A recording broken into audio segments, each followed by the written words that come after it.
에스겔 43장 6절부터 9절 말씀입니다. 네, 제가 읽도록 하겠습니다. 성전에서 내게 하는 말을 내가 듣고 있을 때에 어떤 사람이 내 곁에 서 있더라.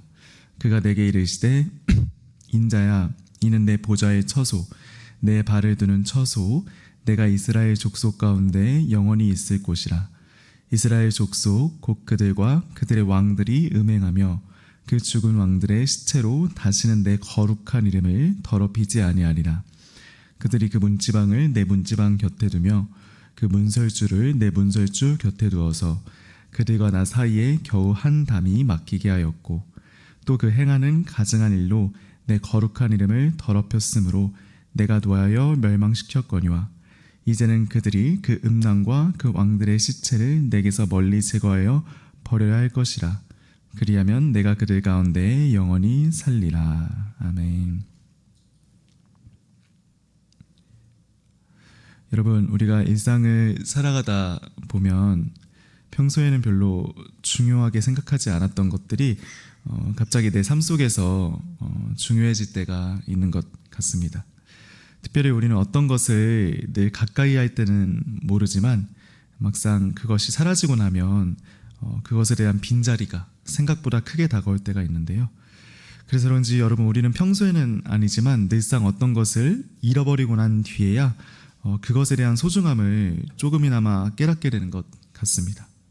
어떻게 보면 우리는 늘 익숙함에 속아서 어떤 것에 대한 가치를 이렇게 잃어버리는 것이라고 볼 수가 있죠. 그런데 여러분, 우리가 인생을 살아가다 보면 이러한 익숙함이 단순히 우리가 가진 물건이나 사람과의 관계에서만 나타나는 것은 아닌 것 같습니다.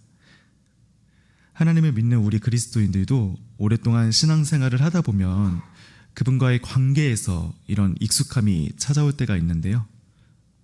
여러분은 최근에 언제 하나님과 이렇게 조금 깊이 있는 그런 교제를 가져보셨습니까?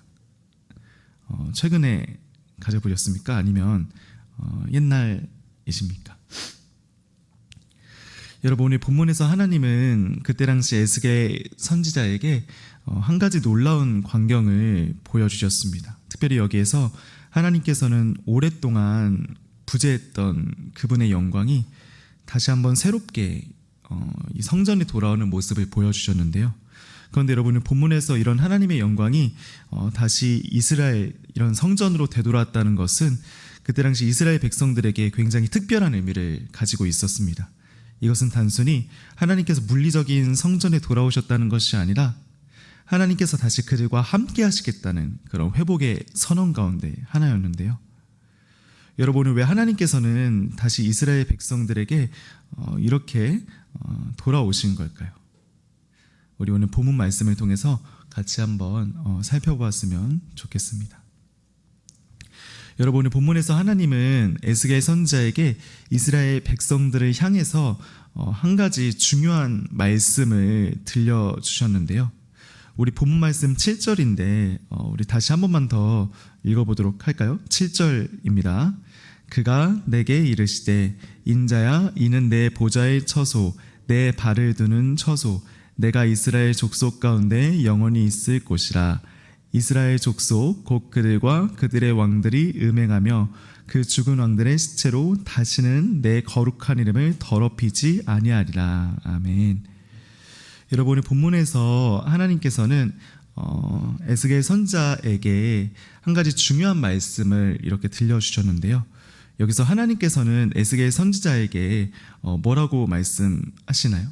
바로 하나님께서 이스라엘 백성들 가운데 한 번만 이렇게 거하는 것이 아니라 그들 가운데 영원히 거하시겠다고 이렇게 말씀을 하시고 있습니다. 과거 이스라엘 백성들은 하나님의 심판을 받고 바벨론이라는 나라에 의해서 예루살렘 성전을 완전히 잃어버리게 됩니다. 특별히 이스라엘 백성들은 오랫동안 예루살렘 성전을 중심으로 하나님 앞에 그들과 이렇게 온전한 예배를 드렸었는데요. 그래서 그런지 오늘 예루살렘 성전은 이스라엘 백성들의 신앙에서 빼놓을 수 없는 아주 중요한 그런 장소 가운데 하나였습니다.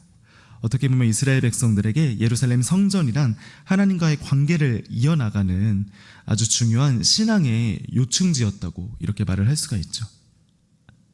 그런데 여러분, 오늘 하나님께서는 에스겔 선지자를 통해서 이스라엘 백성들에게 한 가지 놀라운 환상을 보여주셨습니다. 본문 40장부터 43장까지는 바로 이 놀라운 환상이 어떤 것인지에 대해서 다음과 같이 말을 해주고 있는데요. 여기서 하나님은 현재 지금 무너질 예루살렘 성전을 대신해서 앞으로 세워질 새로운 성전의 모습을 에스겔 선지자에게 보여주셨습니다. 이것은 당시 바벨론에서 포로 생활을 하던 이스라엘 백성들에게 아주 믿기 어려운 놀라운 환상의 메시지라고 할 수가 있죠. 이런 까닭에 오늘 하나님께서 보여주신 이 환상은 그때 당시 이스라엘 백성들에게 다시 한번 새로운 소망의 마음을 품게 해주었습니다. 왜냐하면 이스라엘 백성들은 과거 그들이 지은 죄악으로 인해서 이 예루살렘 성전을 바벨론에게 완전히 빼앗겼기 때문입니다. 아무리 그들이 다시 하나님께 예배를 드리고 싶어도 그들에게는 예배를 드릴 수 있는 그런 공간이 전혀 없었고, 이것은 그들에게 있어서 매우 큰 상실감으로 이렇게 다가왔습니다. 그렇지만 여러분, 오늘 하나님께서는 이런 이스라엘 백성들에게 다시 한번 하나님과 함께 할 수 있는 기회의 문을 열어주셨습니다. 그것이 바로 오늘 본문 에스겔서 43장에 나오는 환상의 이야기라고 이렇게 할 수가 있는 겁니다. 여러분의 본문은 말하죠. 그가 내게 이르시되 인자야, 이는 내 보좌의 처소, 내 발을 두는 처소, 내가 이스라엘 족속 가운데 영원히 있을 곳이라. 이스라엘 족속 곧 그들과 그들의 왕들이 음행하며 그 죽은 왕들의 시체로 다시는 내 거룩한 이름을 더럽히지 아니하리라. 아멘. 여러분, 오늘 본문에서 하나님은 이스라엘 백성들에게 새로운 성전을 암시하는 아주 놀라운 환상을 보여주셨습니다. 여기서 하나님께서는 이 새로운 성전을 내 보좌의 처소, 또 내 발을 두는 처소라고 이렇게 표현을 하셨는데요. 이것은 여러분, 기본적으로 어떤 사람이 한 곳에 머무는 장소, 또 자리 같은 것들을 의미하는 것이 아니라 지속적으로 머무는 장소를 여기서 이야기해주고 있습니다. 즉, 지금 하나님께서는 에스겔 선지자를 통해서 그분이 어디 한 곳에 지속적으로 이렇게 머무를 것인데, 그것이 바로 새롭게 세워질 성전, 즉 영적인 예루살렘 성전이 될 거라고 지금 말해주고 있는 겁니다. 여러분, 그렇다면 왜 하나님께서는 그분을 떠난 이스라엘 백성들에게 이런 놀라운 회복의 약속을 하신 걸까요? 분명히 이스라엘 백성들은 하나님을 떠나서 수없이 많은 죄를 짓고 계속적으로 이렇게 살아왔는데, 왜 하나님께서는 그들에게 다시 찾아오셔서 내가 이 보좌 가운데 영원히 함께 하실 것이다 라는 이런 놀라운 약속을 그들에게 하신 걸까요? 그 이유는 바로 하나님께서 이스라엘 백성들과 맺으신 언약의 말씀 때문입니다. 하나님께서 이스라엘 백성들과 맺으신 그 언약을 기억하고 계셨기에 그분이 그들에게 이러한 은혜를 베푸신 것이라고 말을 할 수가 있는 것이죠. 여러분, 저는 어릴 때 부모님과 어떤 약속을 해놓고 그 약속을 제대로 지키지 못했던 적이 참 많았던 것 같습니다. 특별히 저는 어릴 때 무언가를 하면 이 의지력이라는 것들이 너무 약해서 어떤 것을 끈기 있게 해본 적이 거의 없었는데요.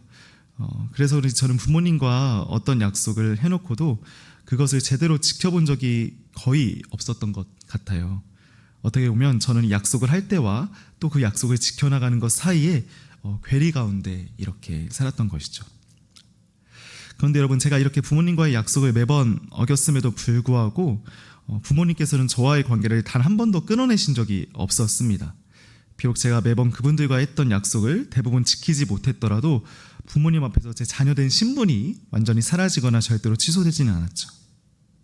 이런 까닭에 저는 늘 부모님 앞에서 실수투성이었지만 그렇다고 해서 불안하지는 않았던 것 같아요. 물론 제가 잘못하면 부모님께 혼이 났지만 그렇다고 해서 부모님께서 저를 버리지 않으실 것을 알았기에 제 마음은 늘 편안했던 것이죠. 사랑하는 여러분, 하나님은 우리가 잘못된 행실을 하면 반드시 징계하시는 분입니다.